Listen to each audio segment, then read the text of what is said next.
We left up 156. Page 156, Chovos HaLevavos, next to the bottom paragraph.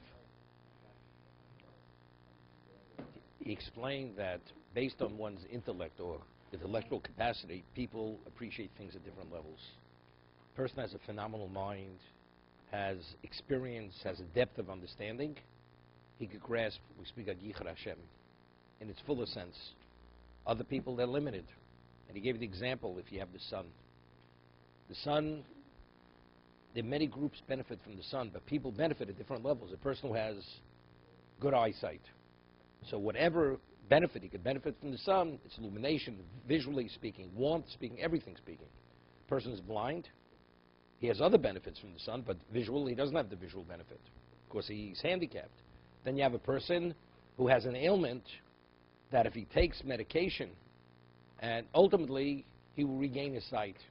But in the meantime, he has to be careful. He can't expose himself to sunlight. So that person, if he behaves properly and treats the problem as he should, ultimately he'll regain his sight. Otherwise, he'll become blind, and he won't be able to benefit. He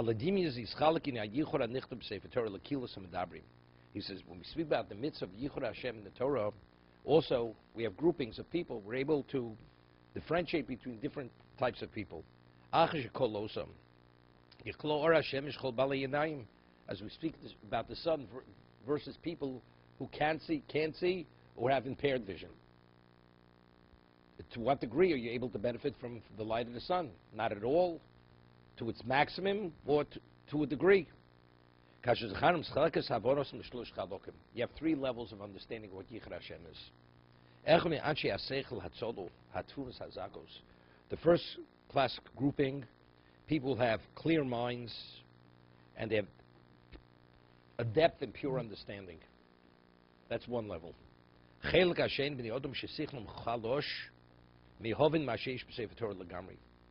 People, when it comes to anything of theology, they have a very weak, very paltry, superficial understanding.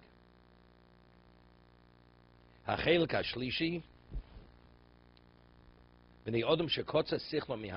third, they don't have a clue. You believe in God? Yes. What is God? Well, he's there. I mean, that's where it begins. That's where it ends.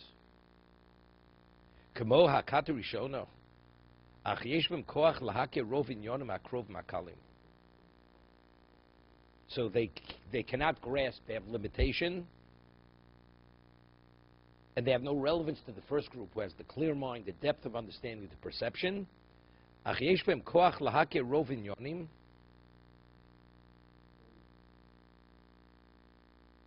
he says the easier levels they can grasp. The first group, which are the intellectual group, which are removed from this mishap.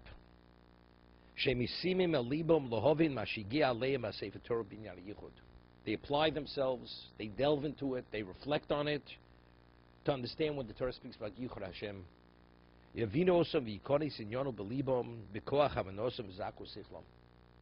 know, it's interesting. We say in the Olenu, it's pasuk from the Torah, V'yodata Yom, right? But it says Chovos HaLevavos.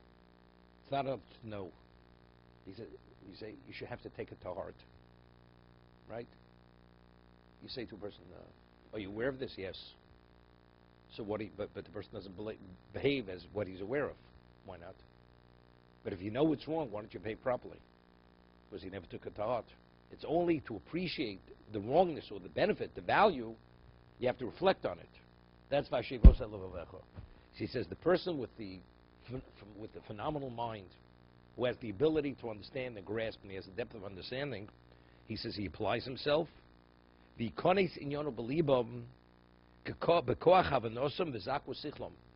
will enter into their hearts through their power of understanding and the purity of mind.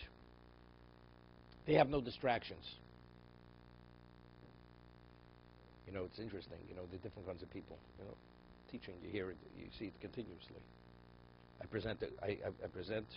ask a question, and I want to give an answer.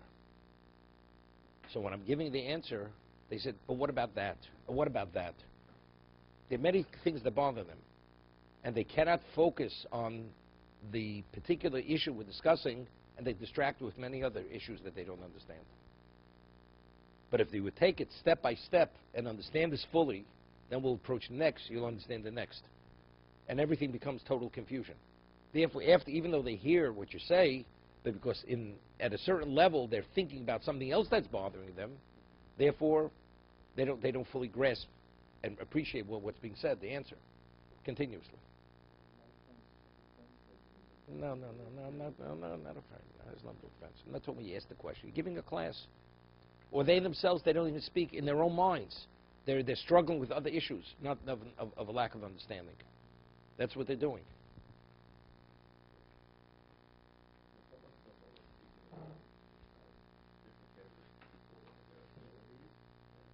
Yes.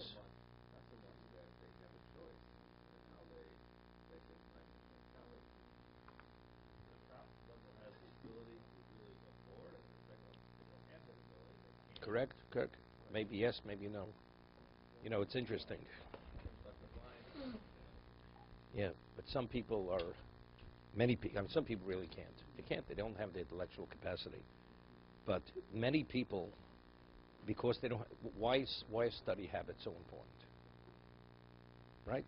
If you have good study habits, you could excel. You know, you have poor study habits, then you're all over. You're all over the place. That's the way it is.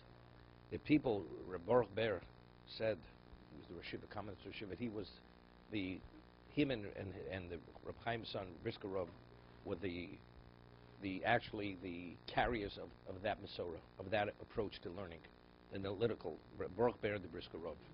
Even though the Briskerov, they once asked, one time there was a disagreement between the Briskerov and Baruch Ber, they went to Reb Chaim, who was more correct? His son, or Baruch Ber, who was his closest student? But his son was also a student. He says, if there's ever a question between my son and you, my son is always right. No.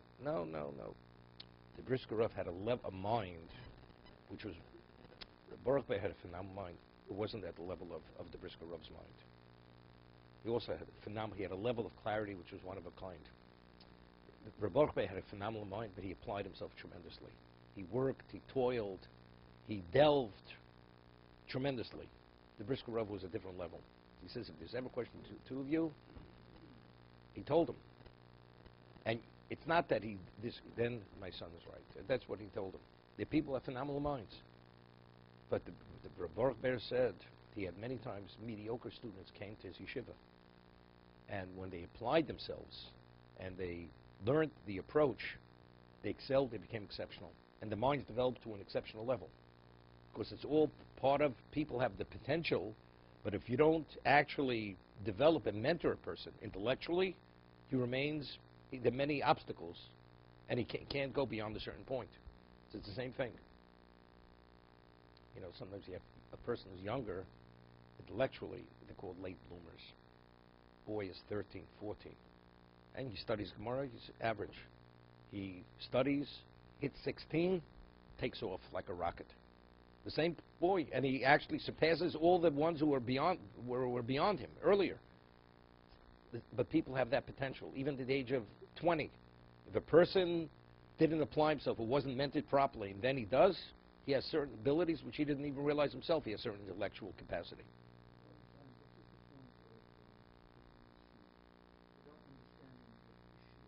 No. He heard. No, they presented the case. His son was nobody's saying going forward. He's telling. No. That case they presented him, and he said my son is correct, and he explained why his son's more correct in that particular case.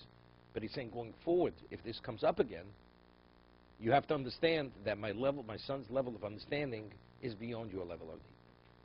Well, if you point out, which means a person has great levels, but he can make a mistake. But if you could point out that he made a mistake, and he'll accept that he made the mistake. But if you're at a loggerhead, you can't resolve it. He's saying because my son's grasp surpasses yours, my son is more correct than you are. I'll give you an example. Lahavdu. You know, it's like I once had a case many years ago. You have a, I gave a lecture. This person stands up. I think Robbie was there at the time, and I quoted Rambam. Referred to him in the lecture of Maimonides. Person, back row. Must have been maybe, I don't know, 125 people there, maybe more. This person must have weighed about 300 pounds. He had a ponytail and a beard. Came down to the center of his back. He says, Rabbi, I disagree with Maimonides. That's what he said. He disagrees with Maimonides. I said, let me ask you. I said, you know what you remind me of? You have a senior physics student, senior in high school.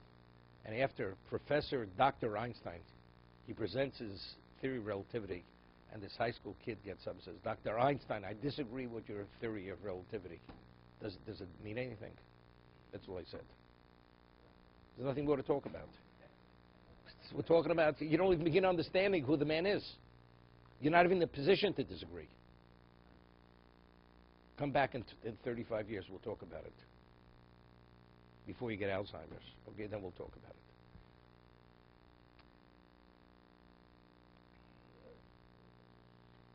Okay. But he says, the person who has the greater mind, he applies himself in a way, and because he grasps it, then he takes it to heart. I'll give you an example. A person who values something, let's say a person is intellectually stimulated, and he appreciates what it is. After he appreciates, what does he do? He really takes advantage of what he's come upon. A person who gets it, but he's not really intellectually motivated, what happens? I hear what you're saying. It's interesting. Then he goes on and does something else.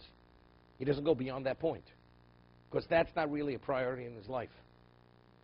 But the person who's a true intellectual, because he appreciates the insight and the understanding, he'll apply it, he'll take it to heart. That's the difference. I once told over the story, not long ago, Reb Chatzkel Levenstein. He was the Mir Mashgiach in Europe, towards the end, and in Shanghai. So he was in Bnei Brak, and he was the Mashgiach many years later in Punovich. And he was a man already in his 80s, and he was at a wedding, and he was mumbling under his breath, and a young man, Kola person, sees him mumbling. And what he was doing, he was saying a pasuk over and over and over again, whatever the pasuk was. So he says to this young man, he says, you think you see an old, senile man just mumbling under his breath? He says, what I'm doing now, if you'd live another 50 years, you wouldn't understand what I'm doing, or appreciate what I'm doing. Okay? This is what we're speaking about. It was no Rabbi Yisrael Lante. There were times he would repeat a pasuk for hours, the same pasuk. Ivdos Hashem b'sivcha v'gilu baroda. Serve God with joy and rejoice with trepidation. Rabbi Yisrael Lante was the genius of his generation. And he repeated the pasuk for hours, the same pasuk. It's like meditation, lahavdil, just focusing on it to be able to fully absorb the pasuk. You know, same idea. Well, he got it instantaneously, but getting it is not enough. It's the application to be continued. Like a mantra. Lahavdil.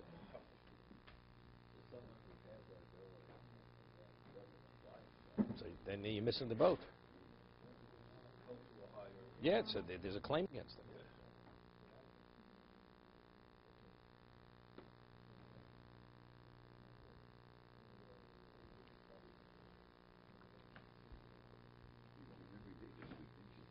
Yeah, except Monday. Monday was closed. We were closed. But Tuesday with the snow, you came. I thought about you yesterday.